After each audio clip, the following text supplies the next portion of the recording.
আম আমি মানে মাঝে, মাঝে কিছু কথা বলি সেটা হচ্ছে এই সেটা হচ্ছে অনেকে কমেন্টে লিখে যে আপা আমরা তো পানিও খেতে পারি না।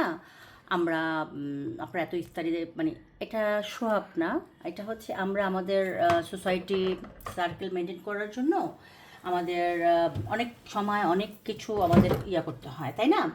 সো আমরা আমরা তো কাজ করি সারাদিন। আমরা ইকরা মারা গেছে শুধুমাত্র আপনাদের অত্যাচারের কারণে। আপনারা ওকে ইনবক্সে বিভিন্ন রকমের আম, কুটনামি করেছেন, আপনারা অন্যরকম করে করেছেন। সো দ্যাট আমার মনে হয় কি আপনারা মানুষ, আপনারা ভালো হয়ে যান। আপনারা যারা ফেসবুক ব্যবহার করেন, ফেসবুক থেকে আমার এবারে টার্গেট হচ্ছে $4,000 চারটা ফেসবুক থেকে। বাট আমি জানি না এটা যদি আসে আমি অবশ্যই অবশ্যই ওগুলো এতিমখানায় দিয়ে দিব টাকাটা, গরিব দুঃখীদের দিয়ে দিব। কারণ আমি ফেসবুকের টাকা আমি আমার মানে আমি চ্যারিটিতে দিয়ে দিই। আমার ফেসবুকে টাকা আসে আলহামদুলিল্লাহ। সো আমরা যারা ফেসবুক ব্যবহার করি, আমাদের ছবি পোস্ট করি, ভিডিও দিই, কেন দেই? আমরা কিছু মানুষকে অ্যাওয়ারনেস করতে চাই, অ্যাওয়ার করতে চাই। যেমন আমি এই যে আমার যে বন্ধু বান্ধবদের সাথে যে ভিডিও বানাচ্ছি, ভিডিওগুলি কেন বানাচ্ছি জানেন? ভিডিওগুলি বানাচ্ছি আমি আমার বন্ধুদেরকে কি বলে এটাকে, আমি ইনফ্লুয়েন্স করতেছি। আমি সোশ্যাল ইনফ্লুয়েন্স হিসাবেই টুকটাক ভিডিও করে থাকি, কন্টেন্ট করে থাকি।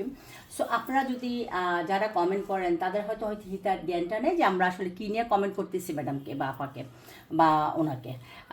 যেহেতু আপনারা আমাকে ফ্যান ফলোয়ার আছেন, ভক্ত আছেন, শুভাকাঙ্ক্ষী আছেন, দেশ বিদেশ থেকে দেখেন আমাকে। সো আপনারা বুঝে নেবেন যে আমরা যে ফেসবুক ব্যবহার করি কেন করি। আমরা আপনারা সবার সাথে কানেক্টিভিটি বৃদ্ধির জন্য কিছু একটা প্রমোট করা। যেমন যেমন এই শাড়িটা দিয়েছে রে কালেকশন থেকে আমার বন্ধু, রে কালেকশনের আমাকে গিফট করেছে। সো আজকে আমি যেহেতু ওমেন্স ডে, এই জন্য আজকে আমি পরেছি হ্যাপি ওমেন্স ডে সবাইকে। সো আমার পার্পল কালার খুব পছন্দ, এই যে দেখেন পার্পল, আমি পার্পল খুব পছন্দ করি। সো আমি যেটা বলবো সেটা হচ্ছে যে আপনারা ইকরা মারা গেছে কিন্তু শুধু তার সোশ্যালিজম ছিল না, সে সারাক্ষণ তার হাজব্যান্ডকে নিয়ে ভাবতো, তার হাজব্যান্ড কী করতেছে। আরে প্রফেশন ইজ প্রফেশন। আমার হাজব্যান্ড কী করলো না করলো সেটা আমার সাথে কেমন সেটা আমি দেখবো। আমি রিলেশনশিপটাকে এমনভাবে নিয়েছি যে আমার সাথে আমার হাজব্যান্ড কী, আমার সাথে আমার ফ্রেন্ডরা কেমন, আমি সেইভাবেই কিন্তু আমাকে গড়ে তুলছি। কাউকে সন্দেহ করার সময় আমার মাথায় কাজ করে না।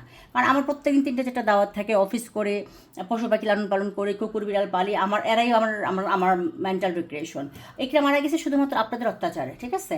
মানুষের সোশ্যালিজম লাগে, মানুষের সোসাইটি লাগে, মানুষের ফ্রেন্ড সার্কেল লাগে, মানুষের বন্ধু লাগে, সব কিছু মিলেই কিন্তু একটা মানুষ বাঁচার জন্য তার সব কিছু লাগে। শুধু হাজব্যান্ড নিয়ে মানুষ বাঁচতে পারে না, শুধু ছেলেমেয়ে নিয়ে মানুষ বাঁচতে পারে না। এই যে একটা বাচ্চাকে এতিম করে দিয়ে গেল, এটা তো আমি যখনই আমার মনে হয়, আমি আমি আমি সত্য কথা বলি আপনাদেরকে, আমি যখন একটু অবসরে ইকরার টিকটক, ইকরা নামে টিকটক আছে, টিকটকের পুরাটা আমি দেখি।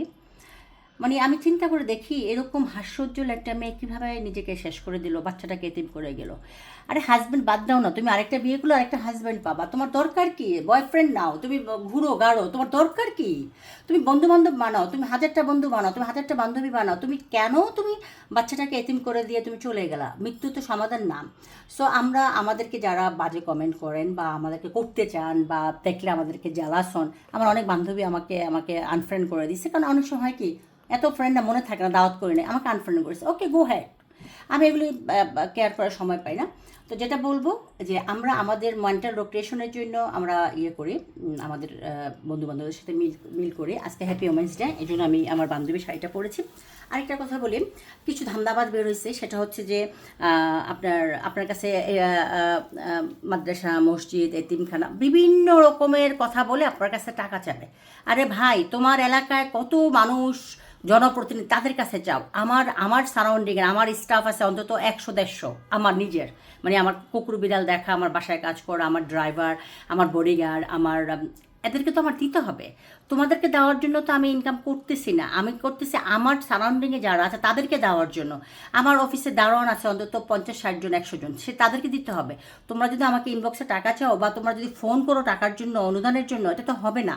তোমার এলাকার যে জনপ্রতিনিধি আছে, তুমি তোমার এলাকার মধ্যে যাবা, আমি আমার এলাকায় দিব, আমি আমার মায়ের এলাকায় দিব, আমি আমার বাবার এলাকায় দিব, আমি আমার শ্বশুরের এলাকায় দিব, আমি আমার শ্বশুর শাশুড়ি আমার যেখানে মৃত্যু হবে, যেখানে কবর হবে সেখানে আমি দিব। আমি তোমাকে চিনি না। আমি টেকনাফ থেকে তেঁতুলে সবাই আমার কাছে টাকা চাইলে আমি দিতে পারবো না। আমি দেশের প্রধানমন্ত্রী না যে আমি তোমাদেরকে টাকা দিব। আমি দেশে বিদেশে মানে আমার যারা আছেন ফলোয়ার ভক্ত তাদেরকে বলবো, তোমরা ভাই তোমাদের এলাকার লোকজনদেরকে দাও। আমার কাছে চাই, আমাকে লজ্জিত করবে না, আমি অনুতপ্ত। হ্যাঁ, আমার কাছে চাইও না তোমরা টাকা। মানে আমার অনেক বিশাল আমার মানে সারাউন্ডিং আছে, আমার বিশাল একটা কমিটমেন্ট থাকে। আমার আমার আম্মার বাড়িতে প্রচুর মানুষ আছে, না খেয়ে আছে, গরিব আছে, তাদেরকে দিতে হবে। আমার আমার আম্মার বাড়ি 2টা, আমার নানার বাড়ি 1টা, 3টা, আমার বাবার বাড়ি 1টা, 4টা, আমার শ্বশুর বাড়ি 1টা, 5টা, কুমিল্লা 1টা, 6টা, আমার ফ্যাক্টরি বাগান বাড়ি, আমার বাড়ি 7টা, 8টা, মোটামুটি 10টা মিলাইলে আমার হাজার হাজার মানুষ। হ্যাঁ, সো তোমরা ভালো থেকো ভাই বোনেরা, কেউ কারোর কাছে সাহায্য চেয়ে অপমানিত হয়েও না, বা নিজে আমাকে অপমান করো না। তোমরা তোমাদের মতো ভালো থাকো, আমার যতটুকু সাধ্য আমি আমার লোকজনদেরকে দেবো। আল্লাহ।